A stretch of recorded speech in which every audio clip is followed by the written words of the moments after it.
Chapitre 31. Expliquer, comprendre, ne pas comprendre. 1. Pourquoi ces messages? Je ne comprends pas mes voisins. Qu'est-ce qu'ils ont à m'envoyer ce genre de message? C'est ridicule. Ils sont un peu perturbés. Il ne faut pas chercher à comprendre.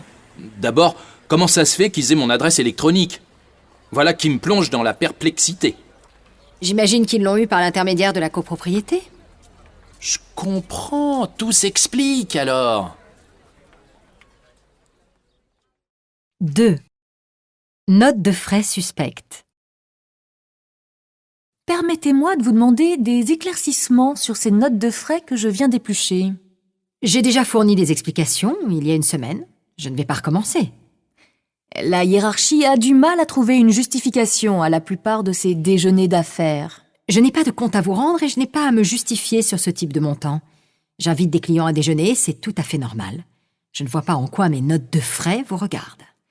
Désolée de vous contredire, mais elles me concernent au premier chef.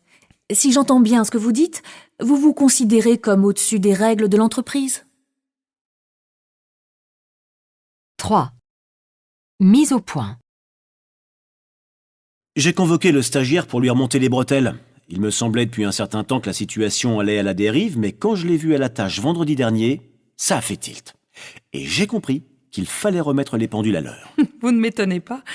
Ce jeune homme se noie dans un verre d'eau. Il faut lui mâcher le travail. J'ai fait une mise au point en lui rappelant ses priorités dans les tâches à accomplir. Cela ne veut pas dire pour autant que les difficultés soient aplanies. Cela en dit long sur le manque de formation des stagiaires. C'est normal qu'il nage un peu, mais nous ne sommes pas censés rabâcher les mêmes consignes. Bien sûr, mais lui, il comprend vite, mais il faut lui expliquer longtemps, comme dit l'autre. Au moins maintenant, nous savons à quoi nous en tenir. Quand je pense à Tania qui pigeait tout au quart de tour, c'était un plaisir de travailler avec elle. 5. Du flair. Sais-tu qu'Angélique est encore partie en Sicile? À mon avis, il y a anguille sous roche. Fine mouche, elle prétend que c'est pour ses études d'archéologie. Mais je n'ai pas besoin de te faire un dessin.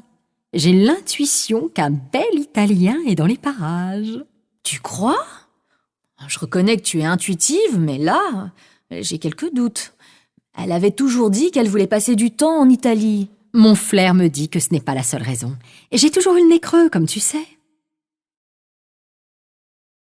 6. Le cœur a ses raisons. Je ne suis pas surpris de la séparation entre Gaspard et Margot. On le sentait venir depuis quelque temps. Moi aussi, je m'en doutais.